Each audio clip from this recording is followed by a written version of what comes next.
Okay, Gaimh, so fantastic to have you on the podcast. Thank you very much for making time for us.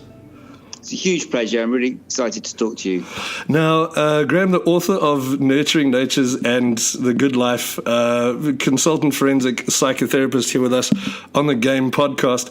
I'd like to start off talking to you a little bit about the adaptive capacity of the human child and the human baby, because it seems that I always have this picture in my head, like you could take a baby almost like a Cro-Magnon baby and drop them into the future and they would be fine. They would work perfectly well and they would fit into society.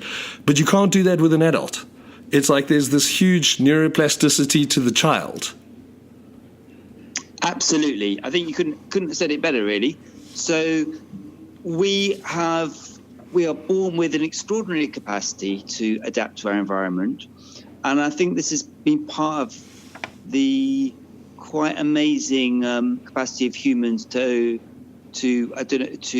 live and function well and thrive in just about every kind of environment. So we can live in the Arctic, we can live in the Sahara, we can live in high altitudes, we can live in all kinds of different cultural environments. But we learn and we start to adapt to those environments very, very early on in life. Indeed, possibly even prenatally. So that I wanted to have a bit of a chat to you. What is the cost to the infant to have a poor environment prenatally? Well, there are a number of costs. So one of the classic things that we've learned about psychologically the last few years is the impact of high levels. This is very high levels of stress in the mother prenatally and during pregnancy, because stress hormones, of course, will cross the placenta and can have a quite powerful effect on the developing nervous system of the fetus. There are other things that have a very profound effect, various forms of prescription and non-prescription drugs, for example, but also probably most pernicious of all, and maybe for the South African context, most important of all, is alcohol, which I've got a horrible feeling that South Africa has the worst rates of fetal alcohol syndrome in the world, just about. And that has an absolutely devastating effect. But leaving aside that, psychologically, what we know is that various forms of stress will have an effect. We don't know exactly how it takes place yet. In some ways, we know some simple mechanisms like stress hormones, like cortisol crossing the placenta. We know that pregnant mums exposed to one-off powerful traumatic incidents like a major hurricane or 9/11, for example, their infants are born with a high predisposition to be stressed and to release the various hormones involved postnatally, so higher, for example, than their biological siblings who weren't exposed to that same stressor. So we absolutely know that this is the case, and we know that it has an effect on things like birth weight, which again is quite a good predictor of long-term health outcomes. Yes, absolutely. So there's a range of different things like this, but actually we're even beginning to realize that there's a preconception effect as well. That oh, really? Yeah, even in the father, So, for example, they've done more of these studies of epigenetic effects have been studied in non-human species like mice, and for example, they found they scared some poor male mice by giving them a scary, terrifying experience at the same time as exposing them to the smell of cherry blossom. Interestingly, wow. And postnatally, so these male mice were then, I don't really think we really want to know what happened to them, but basically their sperm was inseminated into female mice who they never met, and postnatally over 2 generations, the offspring of those male mice exposed to a range of smells, including the cherry blossom, startled in the face of the cherry blossom, which is a really powerful effect. So what that means... Wow. It's crossing generational gaps. Crossing generation gaps, it's challenging Darwin's original theories, almost more Lamarckian. But basically what we're saying is that all this stuff makes sense. If I am a fetus who wants to become a newborn infant with the greatest possibility of surviving in my new environment, the best thing to do is to try to work out what that environment's going to be like. Obviously, these aren't conscious decisions; they're embodied decisions, and the decisions is the wrong word, of course. But if, for example, if I'm born incredibly chilled and relaxed into an environment where there's lots of violence and stress and danger, I might well not be vigilant enough to survive. So it makes a lot of sense to adapt to our environment. Yeah, so those choices are biological adaptations to the situation you're going to find yourself in. They're biological and psychological, and at every different level, at cellular level, so, for example, one of the things we absolutely know is this theory called life history theory, which you may not have heard of, whereby depending on the amount of stress and strain and danger our environment puts us into postnatally, we will either turn on a fast or slow life course, which will then be a huge predictor of later life outcomes, including physical health outcomes. And so, for example, and it makes a lot of sense, because if life is dangerous and scary, then the thing to do is to speed up your metabolism. You might be more of a risk taker. You might have a faster heart rate, etc. But the chances are you'll survive by being vigilant and jumpy and risk-taking enough to live long enough to be able to pass on your genes through having sexual contact. Whereas if you don't need to do that if you're living in a very safe environment in which you've got loving parents and the environment is very relaxed and easeful and nurturing, then, and what happens even turns on puberty earlier in girls, for example. So fast life course, early stress will turn on early puberty in girls, give rise to earlier sexual enactments, as it were, and give rise to more offspring, and give rise to, almost definitely, the logic is that you'll invest less in each child but have more of them, but some of them will survive to pass on your genes to the next generation. Sure. It almost becomes like a tadpole version of... Yeah, exactly. But literally, then you're making a trade-off, which is, I'll live a fast life course, at least I'll survive to pass on my genes, but I probably won't live as long, nor will I be as healthy. Now, obviously, these aren't conscious decisions, but this is what our bodies do. And it's just one example of the extraordinary adaptive capacities of the human infant, particularly early on. So, for example, we've got the capacity to speak every language in the known on Earth.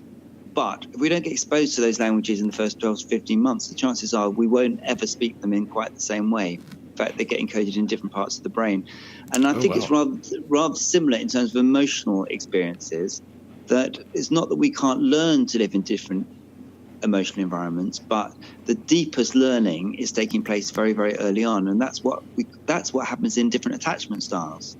Well, this is exactly what I wanted to get to. So I wanted to talk a little bit about attachment theory. So the old Bowlby idea of how infants and parents attach. And if there's poor attachment leading on to like poor social behaviors, is there a biology behind poor attachment, like a neurobiology? Well, there's a neurobiology behind everything we do, including making this podcast together. But in a way, yes, and in a way, no. First of all, I want to just go back a few sentences and slightly unpick the concept of poor attachment. I don't think there's such a thing as a poor attachment. Okay. I think there are adaptive attachments, if you like. Each attachment style is adaptive to a particular environment. So if I'm living in an environment where there's lots of violence, domestic violence, anger, shouting, screaming, then I would be pretty foolhardy to be relaxed, chilled, etc. I probably wouldn't survive nearly so well. So in a way, I've made a very good adaptation to that environment by being jumpy, hypervigilant, reactive, etc. Just might not do me much good if I then get taken into the care system and adopted by a very kind, loving carer. So it's not a poor attachment. It's a particular kind of attachment style that was adaptive to that particular environment. Similarly, if I'm born into an environment with high levels of neglect, say, for example, the classic example of some of those very depriving orphanages that we all saw pictures of in the 70s in Ceausescu's Romania, for example, then I wouldn't have loving bonds with anybody, but there'd be no reason for me to develop the capacities for that, because my initial environment is one of blankness, neglect, shut down. So in order to survive in that environment, I need to shut down the parts of my brain and bodies and nervous systems and neurochemical systems which would be involved in loving, caring, hopeful environment, hopeful relationships, and survive through a kind of shutdown, which will definitely have a neurobiological effect. So, for example, I'll have less levels of the neurochemical dopamine, which would drive me towards seeking, desiring, being excited, having pleasure, that sort of thing. Whereas if I'm born into that very violent, scary environment, I'll have higher levels of stress hormones. I'll be much more reactive. I'll probably have less serotonin in my systems. I'd have less activity in parts of my brain, such as the prefrontal parts of the brain that are involved in empathy and emotional regulation. So absolutely, these will be, if you drill down to the neurobiology, the brain science, neurochemical stuff, you'll find effects of these styles, which are all adaptive. And so you might think being securely attached is good and healthy, and it has better health outcomes, but that would be a poor adaptation in a Romanian orphanage, for example. I'm assuming a certain type of environment when I say it's a good attachment. It's a good. What I'm leaving out is for the particular environment that I'm thinking of. Yeah, absolutely. Okay, I get you. I would like to just take a practical point on that. If you have someone that develops in, let's say, an environment where there's these Romanian areas that you're talking about, and these children that are growing up in these really hard environments, how is it possible to integrate someone like that later on? Because a lot of those people you'll pick up as teenagers involved in violence and that kind of thing. How rehabilitatable are we at that stage? Well, that's the $1,000,000 question. And I think I probably am going to tactically sidestep it to an extent by saying that it all depends on the extent of the kinds of early experiences. So if we're talking about violence or trauma or abuse or sexual abuse or whatever, if there's lots of it happening from really early on for a longer period of time, then for most people, it's going to be harder to adapt to a more benign environment. And I suppose... So if it's for a shorter period, so for example, the Romanian orphans who were adopted earlier did better on average than the ones who were adopted later. But also depends on the extent of the experiences that you and I would think of as bad experiences, traumatic experiences, and then I suppose. But some people. Go on.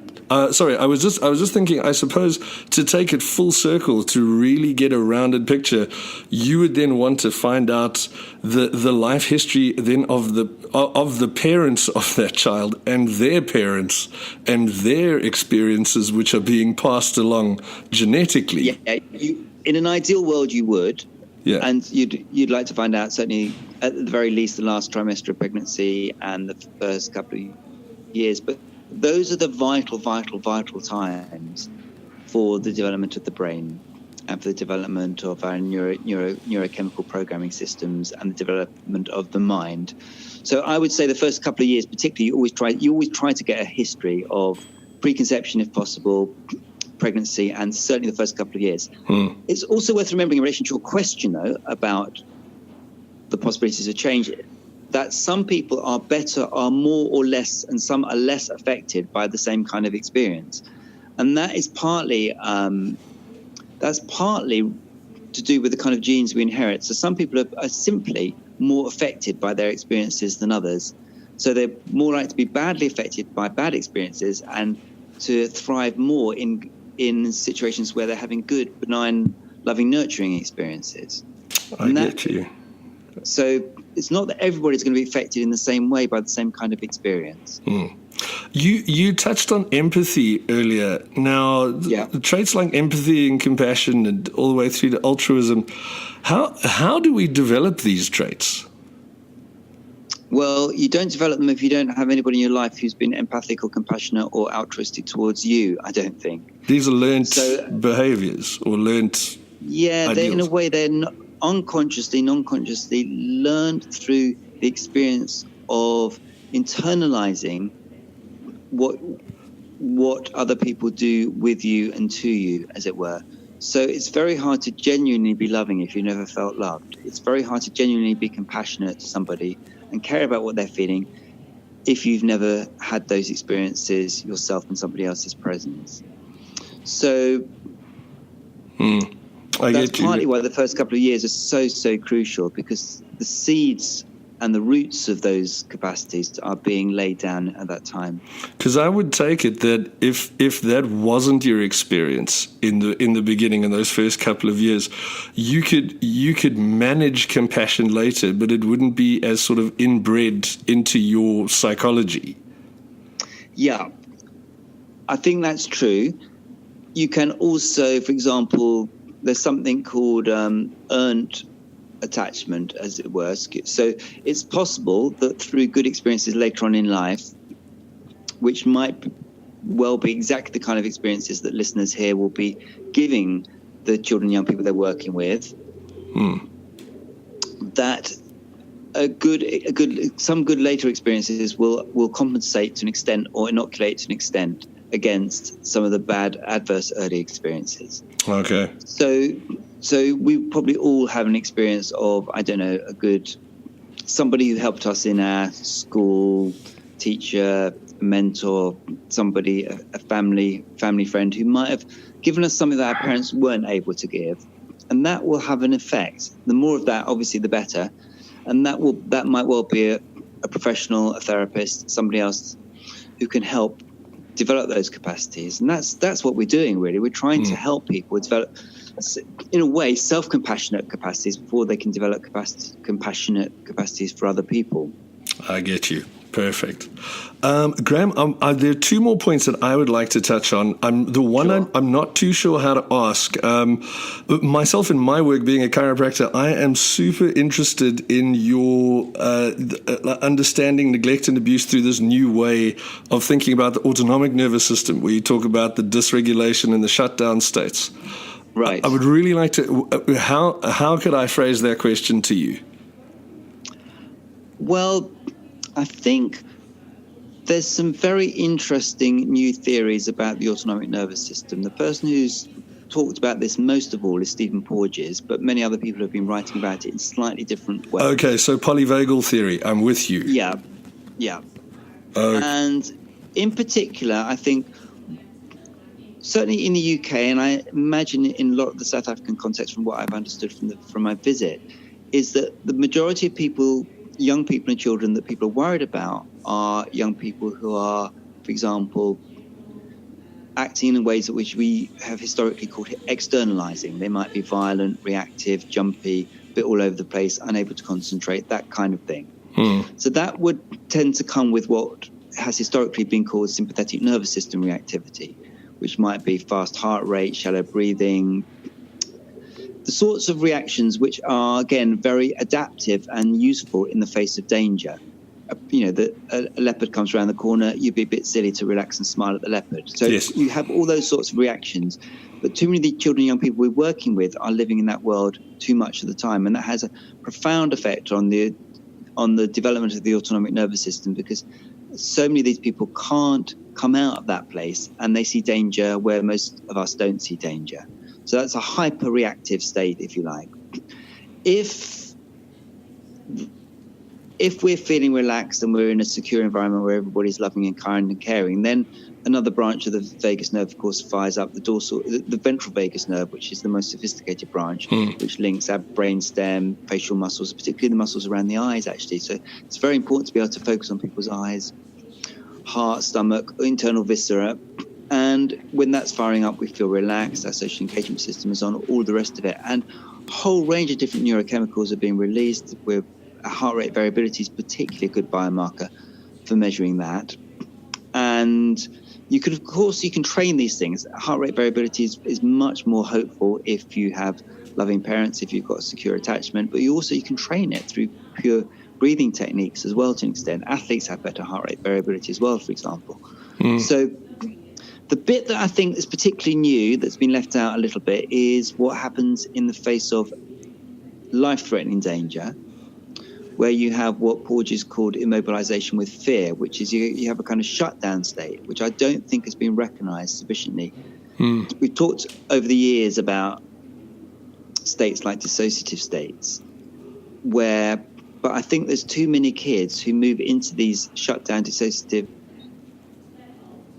states dependent on the dorsal, most ancient branch of our vagus nerve, and they're often not recognized because they're not causing a fuss and they're quiet and still and staring into space. And those are the ones I think we should be particularly worrying about these days. And we need much more training in helping people to work with kids who've been traumatized to such an extent they've gone into a kind of life threat shutdown state. Okay, I'm with you. That's fantastic. I was hoping that was exactly what you were going to talk about. That's that really. I've been listening to so many interviews with Porges, and I've been looking at the shutdown states, and so I just find it fascinating, especially working with little babies and having these situations where parents will say, someone comes over to the house and it's like they've been crying the whole day, and then they just get really quiet and they're so happy, and you go, oh. You put a hand on that kid's heart and you feel it flutter, and you see the little crow's eyes go at the edge of its eyes, and you just think, well, it could be playing the lizard game, just lying and waiting until danger passes. Absolutely. And it's so helpful that we're beginning to recognize that as a serious state, that of course infants can't do fight flight. They haven't got much choice in the face of a predator, really. Yeah, they've only got their old sort of reptilian brain to rely back on. Exactly. Yeah.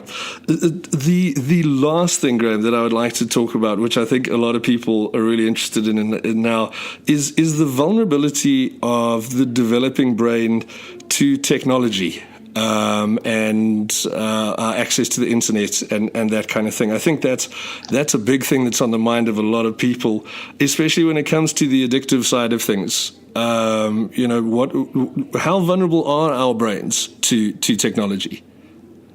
Well, I think that what a lot of modern technology has been doing utterly brilliantly is hijacking ancient systems by using technologies to kind of almost entrap people, if you like. So, for example, what we know is that the parts of the brain that are central to addictive processes that have been throughout human history, the parts of the brain involved in the dopaminergic system, for example, the ventral striatum, the VTA, all of these sorts of areas are much more active in people who use technology a lot. And of course, so you might think that that very ancient parts of our evolutionary history that we absolutely need for survival, which is, for example, the desire to move towards food and sex, which help us reproduce. Those parts, those systems are hijacked by forms of technology which then get us hooked, but we don't have a way out in quite the same way. And they've known some of this for 60 or 70 years. You can wire up a rat so that you trigger a firing in the nucleus accumbens, which is part of this system, at the point when they pull a particular lever. They'll go pulling that lever to the detriment of everything else in their life, food, everything else. And that's possibly what we see in, for example, gamers who game for 48 hours and then sort of collapse. This is exactly the picture I just had in my head as you were explaining that. Yeah, exactly. So, of course, the large tech companies like Google and Facebook, they maximize their profits by getting us to look at adverts. And that depends on us staying online for a long time and flicking through as many windows as possible. They don't gain anything from us spending a long time reading one long article in depth. So it's not in their interests for us to keep these old skills that came from, for example, reading long novels. I had not thought about that, but that's absolutely true. They need you to flick and click and new page and more article. Yeah. So then we develop a flicking, clicking, jumping mentality, which we can then take into relationships as well. And I think there's very little question that some of these technologies are addictive. in the sense, and we, for example, we know that pornography users, high levels of pornography users, and we work with quite a lot of them here in the clinic where I work, they tend to have higher activation of exactly the same brain areas and if the dopaminergic system. And if you put them in a scanner and you show them, for example, some pornography, those parts of the brain are firing up at the point, in fact, it's firing up at the point when they see the technology that they're likely to use, in the same way as an alcoholic's, those areas of the brain fire up when an alcoholic sees their drink of choice. The moment they see the bottle, it starts. Wow. Okay. Yeah, exactly. And we all have, of course, addictions. It's not that we don't. But it's the more vulnerable people who've had the more adverse early experiences that are more vulnerable to being hooked onto these systems, because they haven't got the resilience factors. They haven't got the good early experiences and later experiences in environments around them and loving people around them in order to not get too hooked. And they can also then become much more, I suppose, drawn into things which many of us will see as superficial, which in some of the psychological literature is called extrinsic as opposed to intrinsic motivations. They'll care much more how they're seen by others, what they look like, whether they're famous, the appearances, what they have, what they own, as opposed to being motivated by what you care about, by relationships, by love, by those sorts of things. And so they get much more hooked in then as a result. And so you get many young people, I don't know, I see young people who set their alarm for the middle of the night in order to check how many likes they've got on an Instagram post. And if they don't have a certain, often several hundred, within a few hours, they'll take down the post, which anyway they've edited. So it's got nothing to do with what they really look like.